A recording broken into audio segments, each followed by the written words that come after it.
Tomato sauce কার না ভালো লাগে বলেন। নুডলসটা সিদ্ধ করে নিচ্ছি, এবার নুডলসটা রান্না করব। নুডলসটা আজকে অন্যরকম ভাবে রান্না করব। নুডলসটা একটু পানি দিয়ে ধুয়ে নেব। নুডলসটা অবশ্যই পানি দিয়ে একটু ধুতে হবে। চুলায় ফ্রাই প্যানটা বসাই দিলাম, এবার চুলাটা জ্বালাবো।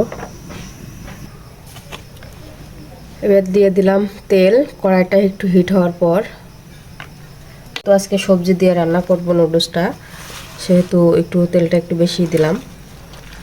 তা কী সবজি দিয়ে রান্না করব সেটা আপনাদের সাথে এখন দেখাচ্ছি, সেটাই আপনাদেরকে দেখাচ্ছি। দিয়ে দিলাম পেঁয়াজ আর রসুন।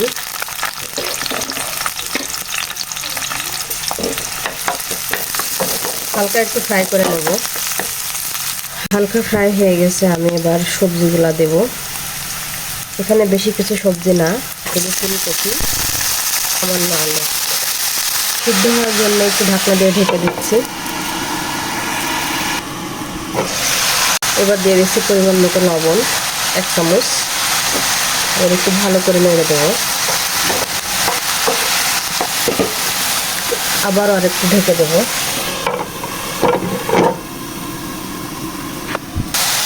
এবার দিয়ে দেবো গোলমরিচ, আবারও ঢেকে দেবো। এবার দেবো, এখন 1 প্যাকেট দেবো চাট মশলা।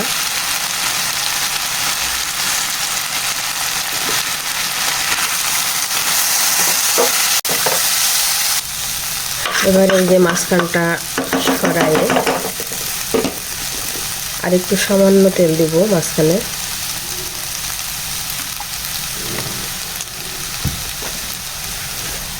এবার ডিমটা ভেঙে দেবো।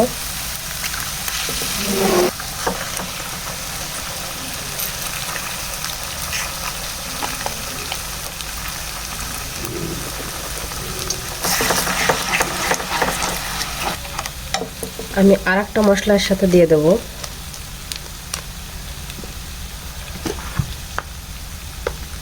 সাথে দেবো একটু লবণ আর দেব টমেটো।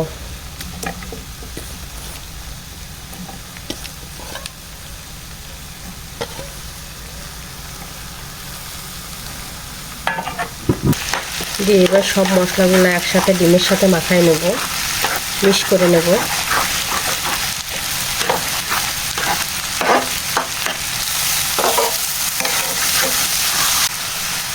এবার দিয়ে দেব নুডলস।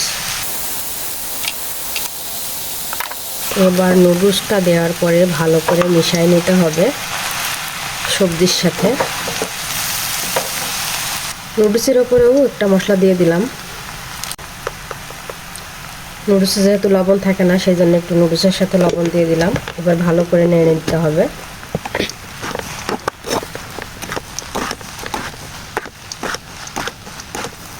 একটা উপকার হবে এই নুডলসটা খেলে, একদিকে সবজিও খাওয়া হবে আর একদিকে একটা স্পাইসি খাবারও খাওয়া হবে।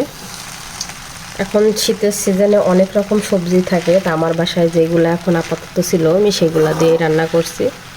আপনারা যে যেভাবে রান্না করতে চান সেভাবে রান্না করতে পারেন।